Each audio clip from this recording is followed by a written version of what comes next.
Andrew, bring us back. Tell us what was it like for you to grow up? Maybe there's a formation of a dreamer in that story there. Yeah, absolutely. So, as I mentioned, I loved animals as a kid. I loved nature. And in the summer, one of our favorite things to do would just be wake up early and go run around in the woods until it was dark. You'd play in the creek, climb trees, whatever it was. And whatever animal I could come across, I was obsessed with. One of my heroes as a kid was Steve Irwin, the crocodile hunter.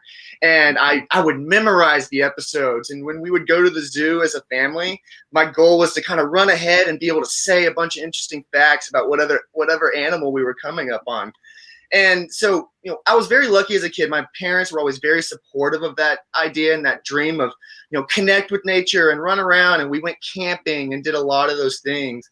And then even in my extended family, I was very lucky that, my family all is from small towns in West Texas or small town Louisiana.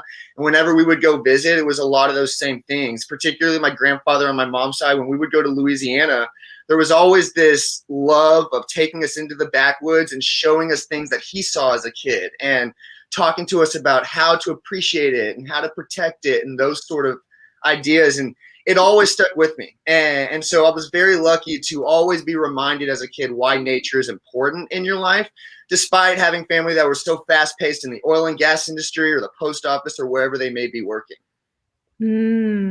Thank you for painting that picture. I feel like I could feel the grass under my feet, like hearing those things, the wind rustling through my hair, bringing it back to childhood a little bit. Probably not as much nature-minded as you. I think I spent a little bit more time inside reading my books. But hey, Carolyn, I was just thinking myself too. I'm trying to imagine our students that are watching and listening to this and hearing Andrew say that his parents let him outside to go play and run out in the woods all day until dark. Right. Without a GPS tracker. Yeah, no cell phone or anything. So those are the days. So Andrew, you shared about, your passion for animals and it kind of connecting then, of course, you had a childhood full of nature. How did Earth Rebirth, how was it born from this? Yeah, so, as I got into my teenage years, we were really busy with sports and those sort of things, but the ideas were always there. I was always thinking about them.